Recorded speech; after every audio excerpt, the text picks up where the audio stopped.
Assalamualaikum warahmatullahi wabarakatuh. Nama saya Muhammad Fadlan Laja, mahasiswa semester 5 dari Prodi Manajemen Pendidikan Islam kelas B.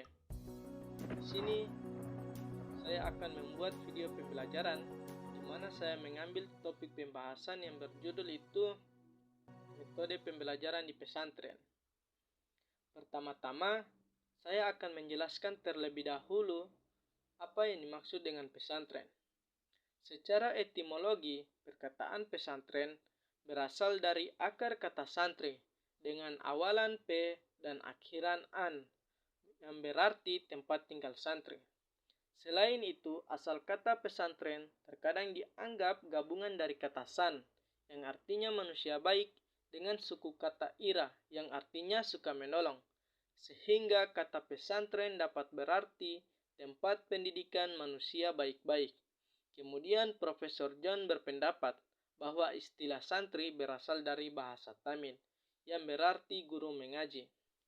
Kemudian pesantren juga dapat dipahami sebagai lembaga pendidikan keagamaan yang memiliki kekhasan tersendiri dan berbeda dengan lembaga pendidikan lainnya dalam menyelenggarakan sistem pendidikan dan pengajaran agama. Selanjutnya, metode pembelajaran di pesantren. Metode merupakan salah satu komponen pendidikan yang dapat menciptakan aktivitas pendidikan menjadi lebih efektif dan efisien. Tujuan pendidikan dapat tercapai apabila metode yang digunakan betul-betul tepat.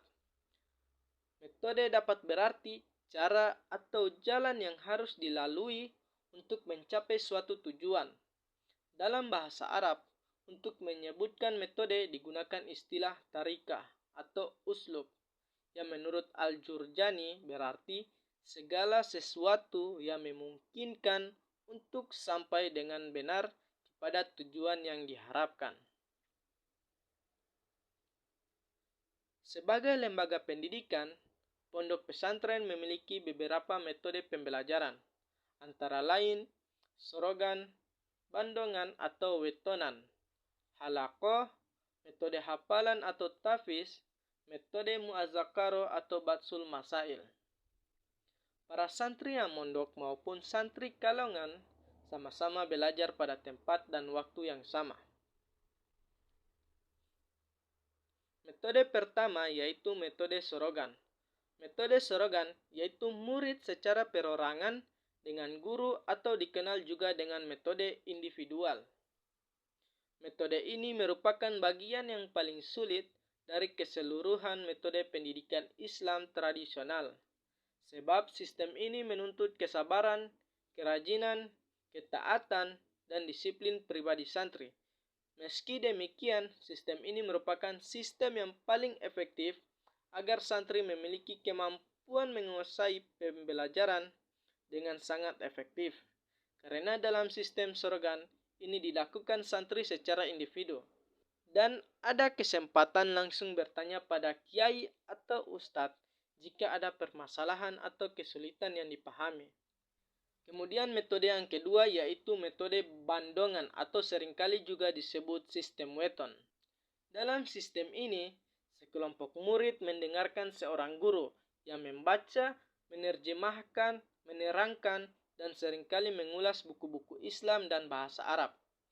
Setiap murid memperhatikan bukunya sendiri dan membuat catatan-catatan tentang kata-kata atau buah pikiran yang sulit. Kelompok kelas dari sistem bandongan ini disebut halaqah, yang arti bahasanya lingkaran murid, atau sekelompok siswa yang belajar di bawah bimbingan seorang guru. Metode yang ketiga yaitu metode halaqah adalah merupakan kelompok kelas dari sistem weton atau bandongan. Halaqah yang berarti lingkaran murid atau lingkaran belajar santri. Pelaksanaan metode ini beberapa orang santri dengan jumlah tertentu membentuk halaqah yang dipimpin langsung oleh seorang kiai atau ustadz atau santri senior untuk membahas dan mengkaji suatu persoalan yang telah ditentukan sebelumnya. Dalam pelaksanaannya, para santri dengan bebas mengajukan pertanyaan-pertanyaan ataupun pendapatnya. Dengan demikian, halako juga memiliki makna diskusi untuk memahami isi kitab, bukan untuk mempertanyakan kemungkinan benar salahnya yang diajarkan kitab. Metode ini lebih menitik beratkan kepada kemampuan perseorangan dalam menganalisis dan memecahkan suatu persoalan dengan argumen logika yang mengacu pada kitab-kitab tertentu. Kemudian metode yang keempat yaitu metode tahfiz atau hafalan. Metode ini adalah metode yang diterapkan di pesantren-pesantren. Umumnya dipakai untuk menghafal kitab-kitab tertentu atau juga sering dipakai untuk menghafal Al-Quran, baik surat pendek atau secara keseluruhan. Metode hafalan ini juga diharuskan kepada santri dalam membaca teks-teks bahasa Arab secara individual dan biasanya digunakan untuk teks saja, seperti Aqidah Al-Awam, Awamil, Imrithi, Alfiyah, dan Hidayat Al-Sibyan. Kemudian metode yang kelima yaitu metode Mu'azzakaroh atau Batsul Masail. Metode ini adalah metode pertemuan ilmiah yang membahas masalah diniyah, ibadah, akidah, dan masalah agama pada umumnya. Metode ini digunakan dalam dua tingkatan. Pertama, diselenggarakan oleh sesama santri untuk membahas suatu masalah agar terlatih untuk memecahkan masalah dengan menggunakan rujukan kitab-kitab yang tersedia. Kedua, muzakarah yang dipimpin kiai, di mana hasil muzakarah santri diajukan untuk dibahas dan dinilai dalam seminar. Biasanya dalam muzakarah ini berlangsung tanya jawab dengan menggunakan bahasa Arab. Kelompok muzakarah diikuti oleh santri senior dan memiliki penguasaan kitab yang cukup memadai karena mereka harus mempelajari sendiri kitab-kitab yang ditetapkan kiai.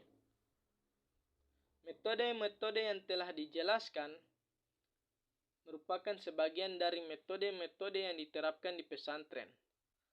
Artinya, selain dari metode di atas, masih ada metode lain yang lazim digunakan.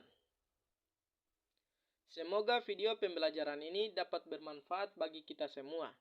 Wassalamualaikum warahmatullahi wabarakatuh.